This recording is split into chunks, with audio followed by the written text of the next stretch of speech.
இந்த நூலை சில தலைவர்களுக்கு காமராஜர் ஆம் எங்கள் நாடார் என்று யாராவது சொன்னால் நாடார் சங்கங்களுக்கு இலவசமாக இந்த நூலை வாங்கி கொடுங்கள். அப்போதான் அவருக்கு தெரியும், ஆகா ஐயா காமராஜரை பாதுகாத்தது சாதி இல்லையா, ஐயா காமராஜரை பாதுகாத்தது இந்திய தேசிய காங்கிரஸ் இல்லையா, காமராஜரை பாதுகாத்தது பேரறிஞர் அண்ணாவும் முத்தமிழ கலைஞரும் தந்தை பெரியார் ஐயா. ஏன்னா அவர் பெரியாரின் பெருந்தொண்டர். உண்மையிலேயே இந்திய சமூகத்தில் திராவிட இயக்கம் மட்டும்தான் ஒரு கொள்கையை பேசி அந்த கொள்கைக்காக போராடி அந்த கொள்கைக்காக வாதாடி அந்த கொள்கையை வென்ற இயக்கம் என்று ஒரு இயக்கம் இருக்குது என்றால் திராவிட இயக்கம் தான். வேறு எந்த இயக்கத்திற்கும் அந்த பேர் இல்லை. காரணம் அண்ணன் சீனியரசு சொன்னதுதான், கருப்பு சட்டை தோழர்களுக்கு அறம்தான் முக்கியம் ஒழிய எங்களுக்கு கவர்மெண்ட் கான்ட்ராக்ட் முக்கியம் இல்லை, அறத்தின் வழி நிற்போம் என்கிற அந்த தீர சிந்தனையும் அந்த கருப்பு என்கிற நிறமும் அதற்குள் ஒளிந்திருக்கிற சிவப்பு என்கிற புரட்சிகரம் நிறம்தான். விஜயதசமி நாள் அன்னைக்கு சீமான் பிள்ளை சொல்ல போனால் கலைமகள் நாள். ஏன்னா கலைமகள் வந்தால் சைக்கிள் அங்கே தான் போய் நிற்கும் தெரியும்டி, வாடி வா. நேற்று ஆயுத நாள். ஆயுதங்கள் என்பது பூஜை பண்ணுவதற்கு அல்ல, புரட்சிக்கு என்று சொன்ன மேதகு பிரபாகரன் அவர்களே உண்டியல் குலுக்கி வளர்த்து வயிறு பெருத்து வீடு வளர்த்து வாழ்ந்து விட்டு ஆயுதங்களுக்கு பூஜை செய்வோம் என்று ஆயுத நாள் வாழ்த்து சொல்லியாச்சு. இன்னைக்கு கலைமகள் வாழ்த்து. வண்டி கடைசியில் அங்கே தான் நிற்கின்னு எனக்கு தெரியும். இன்னும் ரொம்ப இருக்குது, இன்னும் ரொம்ப ரொம்ப இருக்குது. நான் காத்திருக்கேன். இந்த 3 நூல்களை படிக்கிற போது இந்த கர்ம வீரரும் கலைஞரும் என்கிற நூல் கைக்கு கிடச்சிது. 3 நூலையும் வாசிக்கிற வாய்ப்பு இன்னைக்கு தான் நீ காலையெல்லாம் உட்கார முடிஞ்சது. அதில் தோழர் MS விஸ்வநாதன் அவரோடு நான் பேசினேன் காலையில் தொலைபேசி முடிச்சுட்டு. அவரே சொல்லியிருக்காரு, படித்து முடிச்சுட்டு அதை வந்து நீங்கள் எனக்கு உறுதியாக என்கிட்ட பேசுங்கன்னு ஒரு வரியை சேர்த்துருக்காரு. அது கடைசியில் சேர்த்துருக்காரு. முதல்ல சேர்த்துனா கூட முதல்ல கூப்பிட்டுருக்கலாம். ஆனால் அந்த வாய்ப்பு கடைசியில் கொடுத்துருக்காரு. கடைசி வரியாக படித்து முடித்தவுடன் தோழர்கள் என்னை தொடர்பு கொள்ளணும். உண்மையிலேயே ஒரு அளப்பரிய கருத்துக்களை திராவிட இயக்கத்தின் மீது திராவிட முன்னேற்ற கழகத்தின் மீது வீசப்படுகிற அவதூறுகளுக்கு சிறு சிந்தனையோடு குள்ளநரி சிந்தனையோடு இருக்கிற ஒரு கூட்டத்திற்கு சவுக்கடி போல் அந்த நூல் வாய்த்திருக்கிறது. ஒரு மிகப்பெரிய வாய்ப்பு. அதே இதுபோல் நூல்கள் வந்தால் எங்களை போன்ற ஊடக விவாதங்களில் பங்கேற்கிற மக்கள் மன்றத்தில் பேச்சாளராக அறிமுகம் செய்யப்படுகிற எங்களை போன்ற பொதுமக்களும் சந்திப்பவர்களுக்கு இது மிகப்பெரிய ஆயுதமாக இருக்கும். உண்மையிலேயே தோழர் விஸ்வநாதன் அவர்களுக்கு என்னுடைய மனமார்ந்த நன்றியை தெரிவித்துக் கொள்கிறேன். தம்பி யாழ் திலீபனுடைய கன்சிராமின் கனவை வென்ற திராவிட மாடல். கன்சிராம் புரட்சியாளர் கன்சிராம் அவர்கள் சொல்லிய தலித்திய கோட்பாடு திராவிட இயக்கம் எதிரானது என்று பல பேர் இங்கு பேசுகிற போது, தலித்தியம் என்கிற சொல்லுக்கு திராவிட இயக்கங்கள் எதிராக இருக்கின்ற பேசுகிற போது இந்த நூல் ஆதாரத்தோடு கன்சிராம் எதை விரும்பினார், ஆனால் அம்பேத்கர் எதை விரும்பினார் என்பதை தொட்டுவிட்டு போயிருக்கிறது. உண்மையிலேயே இந்திய சமூகத்தில் திராவிட இயக்கம் மட்டும்தான் ஒரு கொள்கையை பேசி அந்த கொள்கைக்காக போராடி அந்த கொள்கைக்காக வாதாடி அந்த கொள்கையை வென்ற இயக்கம் என்று ஒரு இயக்கம் இருக்குது என்றால் திராவிட இயக்கம் தான். வேறு எந்த இயக்கத்திற்கும் அந்த பேர் இல்லை. காரணம் அண்ணன் சீனியரசு சொன்னதுதான், கருப்பு சட்டை தோழர்களுக்கு அறம்தான் முக்கியம் ஒழிய எங்களுக்கு கவர்மெண்ட் கான்ட்ராக்ட் முக்கியம் இல்லை, அறத்தின் வழி நிற்போம் என்கிற அந்த தீர சிந்தனையும் அந்த கருப்பு என்கிற நிறமும் அதற்குள் ஒளிந்திருக்கிற சிவப்பு என்கிற புரட்சிகரம் நிறம்தான். அது முக்கியமாகவே இந்த 2 நூல்களும் உரையாடி இருக்கிறது. தம்பி நெய்வேலி அசோக் அவர்களுடைய அந்த பேரறிஞர் அண்ணாவுடைய நீதிவன் மயக்கத்தை ஆங்கிலத்தில் படிக்கிற வாய்ப்பு இருக்குது. தோழர்களுக்கு இது பரப்பன். அதுக்கு கூடவே நான் வந்து சில நூல்களையும் நான் இன்னைக்கு தொட்டு பார்க்க முடிஞ்சுது. நீதிதேவன் மயக்கத்தை ஏற்கனவே வாசிச்சிட்டேன். கம்பரசத்தை இன்னைக்கு எடுக்க முடிஞ்சுது. கம்பரசத்தில் வந்து டோஸ் 1 டோஸ் 2 டோஸ் 3ன்னு பேரறிஞர் அண்ணா அவர்கள் வச்சு செஞ்சுருக்காரு. அடுத்து மொழிபெயர்க்க தம்பி, வாழ்த்துக்கள். அது அப்படியே வர்ணாசிரமத்தையும் மொழிபெயர்த்தினா சரியாக இருக்கும். இன்னைக்கு RN ரவி போன்றவர்களுக்கு அது இந்த இடத்துல இருந்து சொல்வது வந்து சால சிறந்ததாக இருக்கும். ஒரு நல்ல முயற்சி. இதை அத்தனைக்கும் திராவிடன் ஸ்டாக் வந்து பெரிய முயற்சி எடுத்திருக்கீங்க. மனமார்ந்த என்னுடைய வாழ்த்துக்களை தெரிவித்துக் கொள்கிறேன். தம்பி விஸ்வநாதன் ஆரம்பிக்கும் போது நீங்கள் எல்லாம் கவனிச்சிருப்பீங்க, இங்கே சாமியும் இல்லை மாமியும் இல்லைன்னு. அது யாருக்கா தெரியுமா எதுக்குன்னு? இந்த சாமியும் இல்லை மாமியும் இல்லைன்னு. போன வாரம் ஒரு சினிமா விழா, நந்தன் ஒரு படம் நினைக்கிறேன். அந்த விழாவில் வந்து ஒரு இயக்குனர் எடுக்கிறாரு. ஒரு சீமானுடைய அன்பு தம்பி என்று சொல்லிக் கொள்பவர் ஒரு நல்ல படம் எடுத்திருக்காரு, அதில் இந்த மாற்றுக்கருத்தில். அந்த விழாவில் சிறப்பு விருந்தினர் சீமானு இந்த சாமியும் இல்லை மாமி இல்லைன்னு சொல்லிக்கிற ரங்கராஜ் பாண்டேவா, அந்த சுத்த பார்ப்பனர், அவர் அப்படி சொல்லிக்கிறார் தானே, அந்தனருங்கிறார். அவரும் உட்கார்ந்துருக்கார். இன்னைக்கு பேசுகிறாரு, இந்த மாமிக்கெல்லாம் மரியாதை தெரியுமா, இந்த மாமிக்கெல்லாம் மரியாதை உங்கள் தோப்பனார இல்லை உங்கள் வீட்டுக்கார சாமின்னு கையெடுத்து கும்பிட்றா தெரியுமா. இந்த அவன் ஏழையோ பணக்காரனோ நீங்களாம் போனால் அவங்கள மாமின்னு சொல்லுவா, ஆனால் இவெல்லாம் போனான்னா அவளை சாமின்னு கும்பிடுவா. எத்தனை பெரிய பாக்கியம் தெரியுமா அப்படின்னு சொல்லிட்டு அடுத்த கோரிக்கை வைக்கிறாரு. மாமிகளை உங்களோட ஒரு கோரிக்கை, இந்த சாமிகளுக்கு இந்த மரியாதை வேணும்னா இந்த சாமிகளுக்கு இந்த மரியாதை வரணும்னா அங்கு வஸ்திரம், அது வேட்டி இல்லை, அங்கு வஸ்திரம், பட்டு குஞ்சம், குடுமியோ இருக்கோ இல்லையோ ஒரு உடைய போட்டிருக்கக்கூடிய அந்தனர் வீட்டு பிள்ளையா பார்த்து உங்க பிள்ளைகளை கல்யாணம் பண்ணி கொடுத்துட்டீங்கன்னா நம்மளாம் சேமமா வாழ்ந்துடலாம். சிறப்புக்கள் அடிக்கிறது தான் சாதியுடைய உச்சம். அதாவது மாமிகள் மரியாதையை சாமி காப்பாத்துறான். ஆனா அவன் தெரிஞ்சிருச்சு. எப்படி தெரிஞ்சிருச்சு?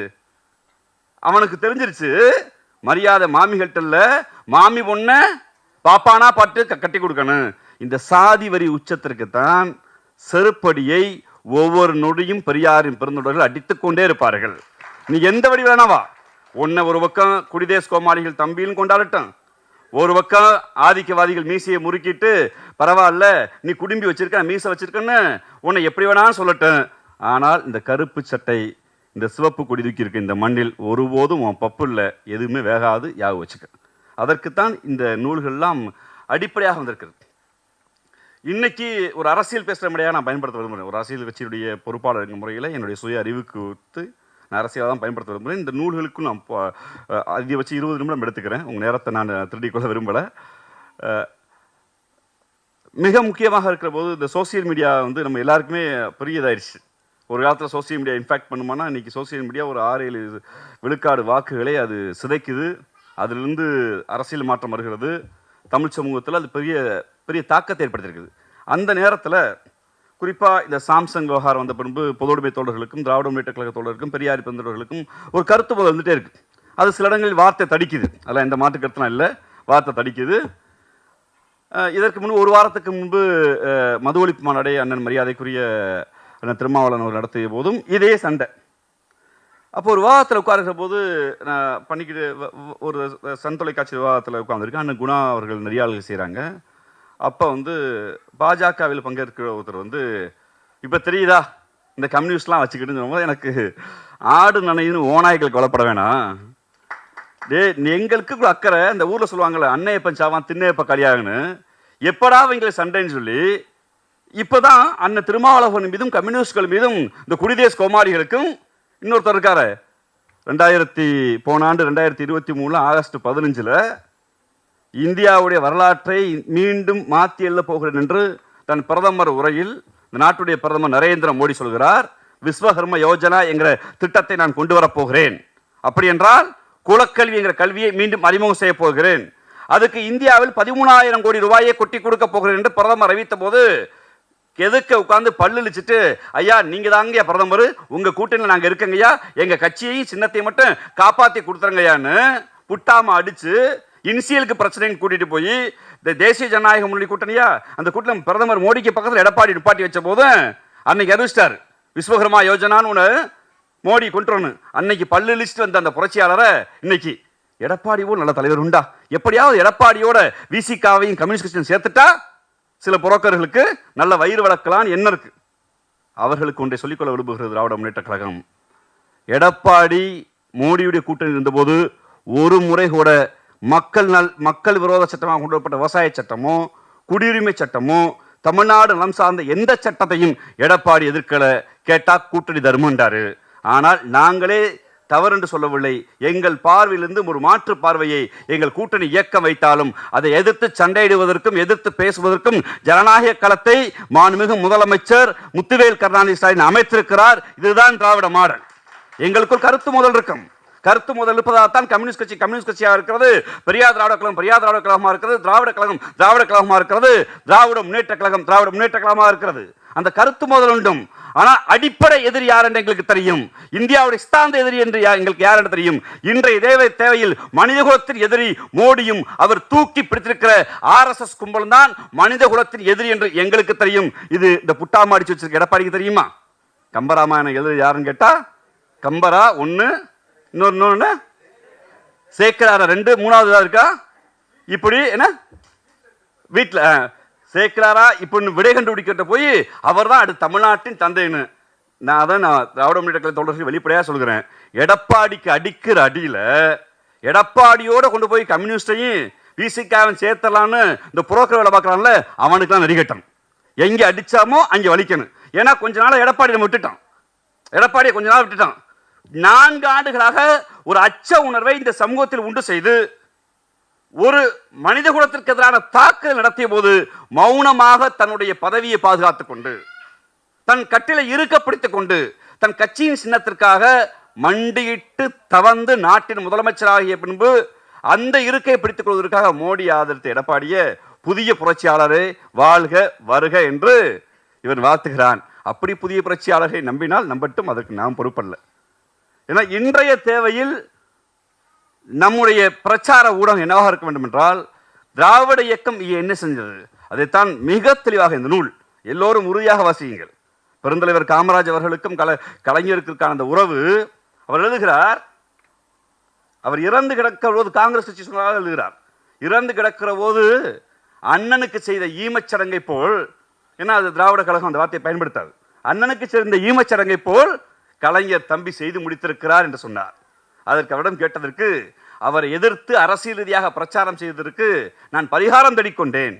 சோதா சொல்கிறார், கர்ம வீரரோடு எந்த இடத்தில் முரண்பட்டோம், கர்ம வீரர் காமராஜை எந்த இடத்தில் தூக்கி கொண்டாடினோம், கர்ம வீரர் காமராஜுக்கும் திராவிட முன்னேற்ற கழகத்துக்கும் என்ன உறவு இருக்கிறது, இது முக்கியமான நாள் விஜயதசமி. அந்த குடிதேச கோமாளி வார்த்தையை சொன்னோம்னா கலைமகள் பெருவிழா, வந்தால் வசந்தால் ஓடினால் கலைமகள் பெருமகள் பரவாயில்ல இருக்கட்டும். இந்த விஜயதசமி என்கிற நாள், இதற்கும் இந்தியாவுடைய கல்விக்கும் பெரிய தொடர்பு உண்டு. கல்வியை ஒருத்தர் மட்டுமே ஆள வேண்டும், கல்வியை ஒருத்தர் மட்டுமே சொல்லிக் கொடுக்கப்பட வேண்டும், கல்வி ஒரு சாதிக்குத்தான் பொது என்ற போது எல்லோருக்கும் கல்வி வேண்டும் என்று நீதி கட்சி விரைவித்த நாளில், நீதி கட்சி பொதுப்பள்ளி ஆரம்பித்து நீதி கட்சி கல்வியை பொதுவாக்கிய போது ஆட்சிக்கு வந்த மூதறிஞர் உடம்பெல்லாம் மூளைக்கு சொந்தக்கார ராஜாஜி பள்ளியை மூடினார். பள்ளியை மூடியது மட்டும்தான் அவருக்கு தெரியும். பள்ளியை மூடின முன்னாடி இந்த கருப்பும் சிவப்பும் இருக்கிற திராவிட முன்னேற்ற கழகமும், கருப்பு கொடிய தாயிற்கு தந்தை பெரியாரின் பெருந்தொண்டர்களும் ஏறத்தாழ 4 ஆண்டு காலம் தொடர்ச்சியாக போராடி இந்தியாவில் முதலில் ஒரு புரட்சியை, இந்தியாவில் மக்களால் தேர்ந்தெடுக்கப்பட்ட ஒரு அரசை, அது காங்கிரஸ் கட்சியோ கம்யூனிஸ்ட் கட்சியோ, ஒரு மக்களால் தேர்ந்தெடுக்கப்பட்ட முதலமைச்சரை, அன்னைக்கு ராஜாஜி மக்களால் தேர்ந்தெடுக்கப்பட வேறு வரலாறு, ஆனால் மக்களால் தேர்ந்தெடுக்கப்பட்ட அரசு வந்த பின்பு, ஒரு நாட்டின் விடுதலைக்கு பின்பு ஒரு முதலமைச்சரை மாற்றுகிறது அந்த கட்சிக்கு உள்கட்சி மோதலால் அல்ல, மக்களின் ஜனநாயக போராட்டத்தால் தெருதோறும் போராடி குலக்கலி திட்டத்தை நீக்கென்று ராஜாஜி எதிர்த்து தந்தை பெரியாரின் போராட்டம் தான் யாரை வீட்டுக்கு அனுப்பிச்சு, ராஜாஜி வீட்டுக்கு அனுப்பிச்சு. இன்னமே முடிஞ்சதுரா, நான் பிராமிலிருந்து நீ முதலமைச்சர் இல்ல எம்எல்ஏவுக்கே ஆசைப்படாத போடான்னு அடிச்சு வரட்டணும். அப்பதான் ஆசைப்பட்டோம், அப்பதான் அடிச்சு வரட்டணும். ராஜாஜி போன பின்னாடி எதுக்கு ராஜாஜி வீட்டுக்கு போனாரு? குலக்கல்வி திட்டத்தை கொண்டு வந்ததற்காக வீட்டுக்கு போனார். குலக்கல்வி திட்டத்தை கொண்டு வந்த பின்னாடி வந்த காமராஜர் அறிவித்தார், நான் பள்ளிகளை திறக்கிறேன் என்று. காமராஜர் சொந்த நிதியிலிருந்து பள்ளியை திறக்கவில்லை. மிக முக்கியம், நீதி கட்சி கட்டிய பள்ளிக்கூடத்தை 2000 பள்ளிக்கூடத்தை ராஜாஜி மூடினார். மிக நல்லவர். எப்படி நல்லவர்? கள்ளுக்கடையே வேணாம் என்று சொன்ன நல்லவர். ஆனால் படித்தால் அவன் வேற போதை வென்று விடுவான், படித்தால் அதிகாரத்துக்கு வந்து விடுவான், படித்தால் திமிர் பிடித்து விடுவான் என்று போதையை விட மனிதகுலத்தின் போதையை, மனிதகுலத்துடைய உயர்வை தடுத்து நிறுத்திய அந்த மூதறிந்த ராஜாஜி மூடிய பள்ளிக்கூடத்தை தான் காமராஜர் திறந்தார். மூடிய பள்ளிக்கூடத்தை திறந்த பின்பு அதில் மூடிய பள்ளிக்கூடம் திறந்தது என்பதற்காகத்தான் கல்வி கண் திறந்த காமராஜர். சொந்த காசில் திறக்கவில்லை. மிக முக்கியம், அதை மிக ஆதாரத்தோடு மிக தெளிவாக இருக்கிறார் தோழர். மூடிய பள்ளியை திறந்தார், திறந்தவுடன் நடந்துச்சு. அது ரொம்ப முக்கியம். நீங்க பாக்குறீங்கல்ல, உங்க ஊர்கள்லாம் கல்லூரிகளா இருக்குமே, கல்வி என்கிற சொத்து நம்மிடம் இருக்கிறது என்றால் பெரியார் என்கிற தனி மனிதனுடைய உழைப்பு மட்டும்தான் அதற்கு காரணம். இந்த சுயநிதி உதவி கல்லூரி பாக்குறீங்கல்ல, ஈரோட்டில் சிக்கனாக கல்லூரி, திருச்சியில் பெரியார் கல்லூரி, ஏறத்தாழ கல்லூரிகளுக்கு காமராஜ் திறக்கிறாரு. அந்த தேர்தலில் மிக தேர்தலுக்கு முன் முதலமைச்சராகிறாரு. அது குறிப்பிடார் தோழர். முதலமைச்சர் ஆன பின்பு அன்னைக்கு ஒரு மேலே உறுப்பினர் இல்லை, மக்கள் மன்றத்தில் போய் நிற்கணும், ஜெயிக்கணும், நிற்கணும். அப்போ குடியாத்தத்தில் போட்டிடுறாரு. குடியாத்தத்தில் காங்கிரஸுக்கு பெருசாக வலு இல்லை, அவர் சார்ந்த சமூகம் இந்த ஆளுக்களும் இல்லை. ஆனால் குடியாத்த தேர்தலுக்கு காமராஜர் தோற்றுவிடக்கூடாது என்பதற்காக எதிரும் புதிருமாக இருந்த பேரறிஞர் அண்ணா அந்த தேர்தலை சொன்னார், காமராஜர் வெல்ல வேண்டும், அதற்காக திராவிட முன்னேற்ற கழகம் போட்டியிடவில்லை என்று அறிவித்தார். திராவிட முன்னேற்ற கழகம் காமராஜரை ஆதரிக்கும் என்று அறிவித்தார். ஏன் சொன்னா தெரியுமா? மூடிய பள்ளியை காமராஜர் திறந்தார், கல்வி கண் திறந்தார் காமராஜர், அதற்காக நாங்கள் ஆதரிக்கும் என்று சொன்னார்.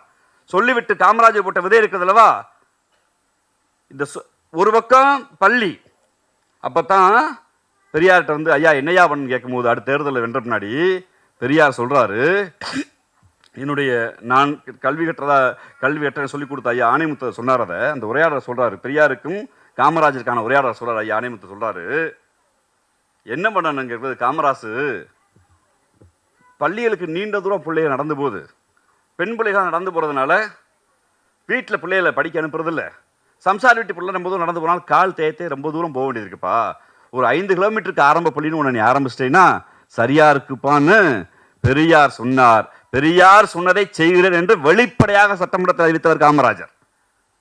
அவர் அறிவித்த பின்பு இது எதுக்கு ஆரம்ப கல்விக்கு, அது மேல்நிலை பள்ளிகளை 5 to 8 கிலோமீட்டருக்கு ஊர்தோறும் பள்ளிகளை முத்தமிழ் கலைஞர் திறந்தார். அது வேறு வரலாறு, வேறு இடத்துல பேசுவோம். இது பள்ளி கல்விக்கு. கல்லூரி கல்வி என்று இருக்கிற போது சிறுபான்மை நிறுவனங்களும் இருக்கக்கூடிய கிறிஸ்தவ மிஷனரிகள் மட்டுமே, இன்னும் சொல்லப்போனால் சில இடங்களில் பார்ப்பனிய கல்லூரிகள் மட்டுமே இருந்தபோது அதை கல்வியை பரவலாக்க என்ன பண்ணலாங்கிற போதுதான் இந்தியாவில் யாருக்கும் வராத சிந்தனை எங்கள் கிழவன், எங்கள் கருப்பன், எங்கள் தாத்தன் பெரியாருக்கு வந்தது. அவர் சொன்னார், பல பேர் சொத்து வச்சிருக்கான், காசு வச்சிருக்கான், பேருக்கு ஆசைப்படுவான், அப்ப அவன் நிலத்தை கொடுக்கட்டும், அவன் பேர்ல கல்லூரி வச்சுக்குவோம், நீ சம்பளத்தை மட்டும் குடியா காமராஜன் சொல்லி தமிழ்நாடு முழுக்க அரசு உதவி பெறும் கல்லூரிகளை, அரசு கல்லூரிகளை தனியாரின் பேரில் ஆரம்பித்தவர் தந்தை பெரியார். மூடிய பள்ளியை திறக்க சொல்லி போராடியவர் பெரியார். மூடிய பள்ளிகளை திற என்று கேட்டதற்கு மூதறிஞர் ராஜாஜி முடியாது என்று சொன்னார். ராஜாஜியை வீட்டுக்கு போ என்று காமராஜர் உள்ளே வந்தார். பெரியார் போராடினார், பள்ளிகள் திறக்கப்பட்டது. பெரியார் போராடினார், பெரியார் தேர்தல் களத்திற்கு போனார். காமராஜர் வந்து மீண்டும் பள்ளிகளை சிலவற்றை கட்டினார். பெரியார் கேட்டார், கல்லூரி வந்தது. அந்த கல்வி என்கிற ஆயுதத்தை கொடுத்தவர் பெரியார், அதை பெற்றுக் கொடுத்தவர் கர்ம வீரர் காமராஜர் என்பதற்குத்தான் இன்று வரை காமராஜர் நாங்கள் இதையும் தோறு கொண்டாடுகிறோம். இந்த நூலில் சில விஷயத்தை தம்பி ரொம்ப அற்புதமாக குறிப்பிட்டிருக்காரு. காமராஜருக்கு இது ஒரு இந்த ரொம்ப மெரினா குறித்து பேசுகிற போது இருக்கக்கூடிய குறிப்பாக குடிதேஸ் கோமாளி அவர் சொல்றாரு, ஏன் மெரினாவில் எங்கள் தாத்தா காமராஜருக்கு இடம் இல்லையான்னு. முதலில் காமராஜரை காங்கிரஸ் பேரியக்கம் புதைப்பதாக எண்ணிய இடம் இங்க இருக்க சத்தியமூர்த்தி பவன். சத்தியமூர்த்தி பவன்ல பேச்சலாங்கிறாங்க.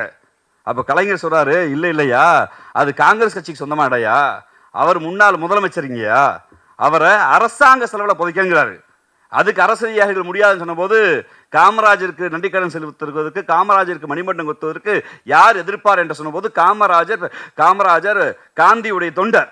காந்தி மண்டபம் பக்கத்திலே ஒரு இடத்தை வாங்கி நான் சீர் செய்கிறேன் என்று 2 நாள் இரவு அங்கே உட்கார்ந்து மணிமண்டபத்தை கட்டி முடித்து விட்டு காமராஜருக்காக கட்டி கொடுத்தவர் கலைஞர். அன்றும் காங்கிரஸ் பேரியக்கம் மெரினாவில் இடம் கொடுங்கள் என்று குடிதேஸ் கோமாளிகள் கேட்பவர்கள் கேட்கவில்லை. அவர்கள் சத்தியமூர்த்தி பவன் தான் கேட்டார்கள். ஆனா அரசு நிலத்தில் ஒதுக்கி எங்கு கட்டினார்? அங்கு காந்தி மண்டபத்தை பற்றி கட்டினார். அதோடு நிறுத்தவில்லை. காமராஜர் அஸ்தி சாம்பல் அவர் நம்பிக்கையின்படி கன்னியாகுமரி போகிறது, கன்னியாகுமரி கரைக்கப்படுகிறது. அந்த கன்னியாகுமரி வள்ளுவன் சிலைக்கு கீழே பார்த்தால் காமராஜர் மணிமண்டபம் இருக்கும். அந்த மணிமண்டபத்தை கலைஞர் கட்டினார். காமராஜரின் அம்மாவின் பெயரில் ஒரு குழந்தைகள் பாதுகாப்பு திட்டத்தை சிவகாமி அம்மாள் பெயரில் ஆரம்பித்தார். காமராஜருக்கு முதலில் வைக்கப்பட்ட சிலை திராவிட முன்னேற்ற கழகம் ஆட்சிக்கு வருவதற்கு முன்பு சென்னை மாநகராட்சியில் கர்மவீரர் காமராஜருக்கு சிலை வைத்த இயக்கம் திமுக.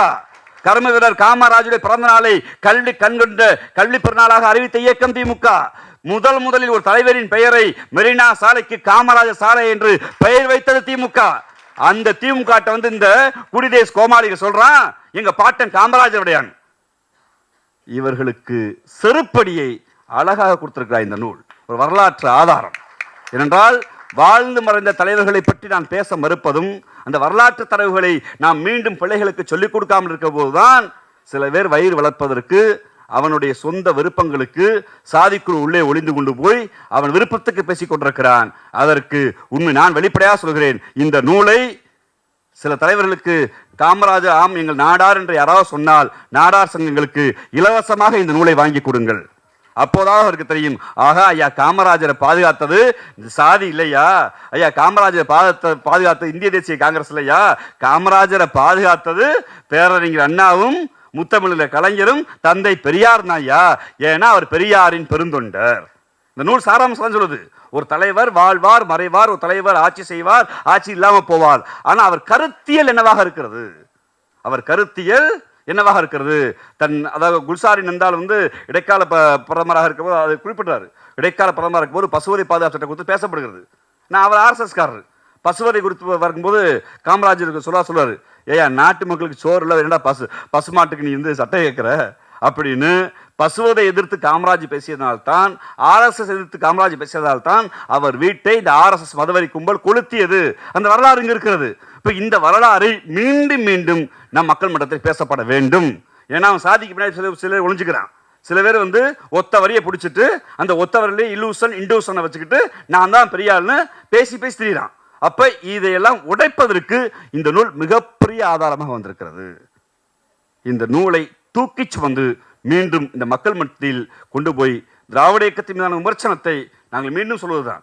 ஒரு அமைப்பு என்றால் விமர்சனம் இருக்கத்தான் செய்யும். மாறுபட்ட பார்வை உண்டு. அந்த மாறுபட்ட பார்வை தாண்டி சித்தாந்த ரீதியாக ஒரு இயக்கத்திற்கு இலக்கு இருக்க வேண்டும். இதுவரை வந்த முதலமைச்சர்களில் திராவிட இயக்கத்தின் முதலமைச்சர், திராவிட முன்னேற்ற கழகத்தின் முதலமைச்சர்கள் தவிர யாருக்காவது சித்தாந்த இலக்கு இருந்திருக்கிறதா? எம்ஜிஆர் இதை கூட கோட் பண்ணியிருக்காரு. எம்ஜிஆர் கட்சி ஆரம்பித்தார், கணக்கு கேட்டான் இருக்கிறது. எம்ஜிஆர் அவர்களிடம் ஒரு கொள்கை தெளிவு இல்லாமல் இருந்தது.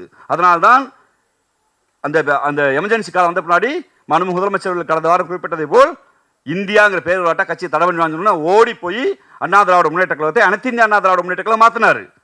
அடுத்து ஆட்சிக்கு வந்தோடனே இடஒதுக்கீடுனா சோசியலி எஜுகேஷனலி என்பதற்கு பதிலாக எக்கனாமிக்கல் அறிமுகம் செய்தது அதிமுக. இங்கே அதனாலதான் விஸ்வகர்மா யோஜனா வருகிற போது அதை பல்லளித்து பவுடர் அடித்து கொண்டிருக்கக்கூடிய எங்கள் ஐயா எடப்பாடி பழனிசாமி இனிசியலுக்கு பிரச்சனைங்க, அதனால தமிழ்நாட்டில் வந்து முன்னாள் முதலமைச்சர் கூட்டு வந்திருக்க மோடி பக்கத்தில் எடப்பாடி ஆதரிச்சாரு. அப்ப திராவிட முன்னேற்ற கழகம் எந்த கட்சியோட கூட்டணி இருந்தாலும் கூட்டணி இல்லை என்றாலும் ஒன்று தெளிவாக இருந்தது. எது தெளிவாக இருந்தது? சித்தாந்த ரீதியாக ஆரிய திராவிடம் என்ற இரண்டு இனம் உண்டு. எங்கள் மொழி தமிழ் என்பதில் மிக உறுதியாக இருக்கிறோம்.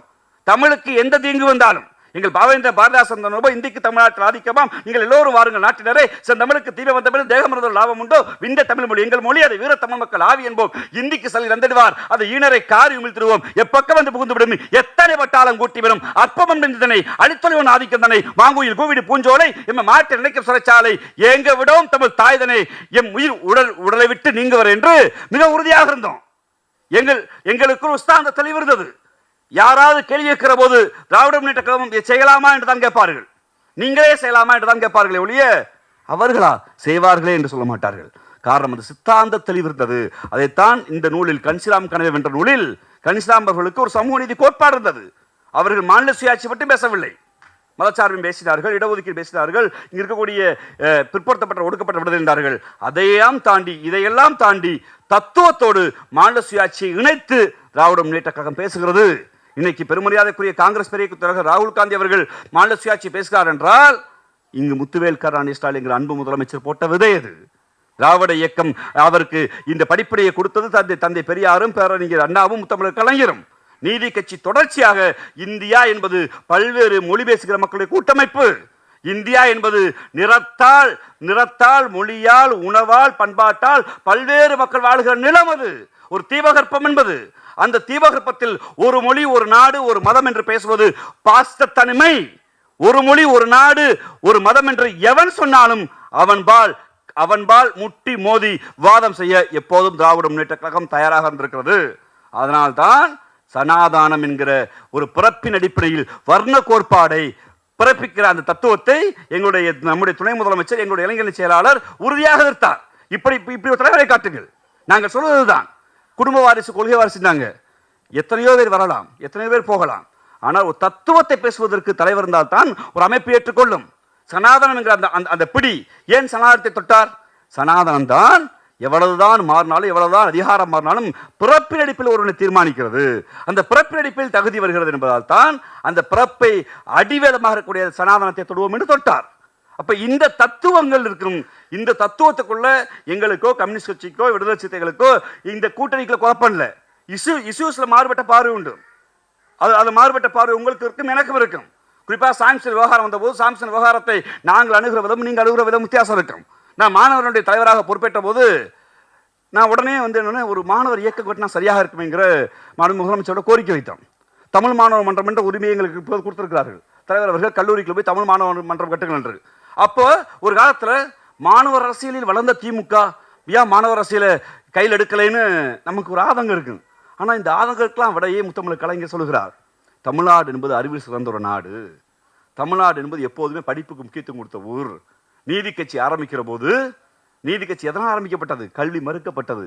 எங்கள் கல்வி உரிமை வேண்டும் என்று கட்சி ஆரம்பித்தோம். ஆட்சிக்கு வருகிறோம், ஆட்சிக்கு வந்து விட்டோம். சுயமரியாதை இயக்கம் பிறக்கிறது. சுயமரியாதை சமூக ரீதியாகவும் மக்களை ஒன்றுபட வேண்டும் புரட்சி வெடிக்கிறது. அந்த புரட்சியின்பால் தொடர்ச்சியாக மாணவர் போராட்டம். மாணவர்கள் வீதிக்கு வந்து படிப்போடு இருந்தபோது அந்த மாணவர்கள் எல்லாம் அரசியலுக்கு வருகிறார்கள். அரசியலுக்கு வருகோ இந்தி மொழி எதிர்ப்பு போராட்டம். பள்ளியில் படித்தவன், கல்லூரியில் படித்தவன், ஐஏஎஸ் வேலைக்கும் ஐசிஎஸ் வேலைக்கும் ஐசிஎஸ் வேலைக்கு போக வேண்டியவன், அரசாங்க வேலைக்கு போக வேண்டியவன் எல்லாம் வேற வழி இல்லை, அன்னை தமிழுக்கு பாதிப்பென்று வீதிக்கு வருகிறான், போராடுகிறான். நன்கு படித்தவன் எல்லாம் வேலைக்கு போகாமல் அரசியலுக்கு வந்து விடுகிறோம். ஆட்சி அமைகிறது. 20 ஆண்டு கால போராட்டம் நன்கு வளர்ந்து வருகிற போது ஈழ பிரச்சனை. மாணவர்கள் மீண்டும் தெருவுக்கு வர்றான். என் ரத்த உறவு கொல்லப்படுகிறது, பக்கத்தில் ஒரு நாடு, எங்கள் நாடு இருக்கிறது என்று எங்கள் அண்ணன் கூராமகிருஷ்ணன் அந்த வயதில் 80களில் குட்டிமணியும் ஜெகனையும் பார்த்து அந்த மாணவர் சங்கம் வீதிக்கு வருகிறது. மீண்டும் அரசு வேலை காலி, அதிகாரத்தை நோக்கி போக முடியவில்லை. முடித்து விட்டு வருகிற போது உலகமயம் உள்ளே வருகிறது. உலகமயத்தை எதிர்த்து, உலகமயத்தை ஆதரித்து இரண்டு மாறுபட்ட பார்வை உண்டு. பொதுவுடைமை இயக்கத்துக்கும் திராவிட இயக்கத்துக்கும் அதில் மாறுபட்ட பார்வை உண்டு. எந்த மாற்று கருத்தும் அதில் இல்லை. உலகமயம் வந்த பின்பு 90களுக்கு பின்பு கொஞ்சமேனும் அப்படியே கொஞ்சம் பன்னாட்டு வேலைகளுக்கு போகலாம், படித்த மாணவர்கள் வரலாம் என்றால் ராஜீவ்காந்தி படுகொலைக்கு அடுத்து ஈழ அரசியல் வந்தபோது கொஞ்சம் 2000ங்களுக்கு அடுத்து படித்து உள்ள போலாம் பார்த்தா 2009 இனப்படுகொலை. மீண்டும் அரசியல் களத்துக்கு மாணவர்கள். ஒவ்வொரு முறையும் தமிழ்நாட்டில் மாணவர்கள் வருகிற போது அவன் தன் குடும்பத்தை பார்க்கலாம், பொருளாதாரத்தை பார்க்கலாம், அவன் வேலைக்கு போலாம் என்று வருகிற போது ஒவ்வொரு தன்னையும் மொழி போராட்டம், ஈழ போராட்டம், இந்திய எதிர்ப்பு போராட்டம், அரசியல் போராட்டம் என்று மாணவர்கள் களத்திலே இருக்கிற போது இந்த சமூகம் மாணவ போராட்டம் நடந்தால் அந்த குடும்பமோ சமூகமோ வளராது. வேறு வழியே இல்லை. பன்னாட்டு தொழில்களையும் உலகத்திற்கு நம்முடைய மொழியை உயர்த்த வேண்டும் என்றால் அன்னை தமிழ் இங்கிலாந்திலும், அன்னை தமிழ் லண்டனிலும், அன்னை தமிழ் ஆஸ்திரேலியாவிலும், அன்னை தமிழ் வாஷிங்டனிலும் எங்கோ இருந்து தட்டச்சிலும் எங்கோ இருந்து அந்த கணினியிலும் என் உலகம் முழுக்க அண்ணந்தமைகள் இருக்கான் என்றால் இந்தியாவில் இருந்து ஒரு தகவல் தொழில்நுட்பம் வளர வேண்டுமென்றால் தன்னை வளர்த்த மாணவ சங்கத்தையே தடை செய்து இல்லை படி முதலில் படித்துவிட்டு வேலைக்கு போ என்று மாணவ சங்கத்தை தடுத்து நிறுத்தினார் கலைஞர். அவர் என்று யோசிக்கவில்லை என்றால் உங்கள் அண்ணனும் என் அண்ணனும் உங்கள் தங்கை என் பிள்ளைகளுக்கும் அமெரிக்க கனவோ லண்டன் கனவோ வந்திருக்காது. அதற்கு மாறாக நானே தக்காளி வெட்டுவேன், நானே ஆடு மேய்ப்பேன், நானே புல்லு பிடுங்குவேன்னு இங்கே இந்த வேலையை பார்த்து தான் உட்கார்ந்துருக்கேன். இன்னைக்கு உலக கனவு நமக்கு இருக்குல்ல, அந்த பன்னாட்டு நிறுவனம் நமக்கு ஆதரவாக இருக்கிற உறுதி ஆதரவாக இருக்காது, அது மாற்றுக்கருத்து இருக்கிறது.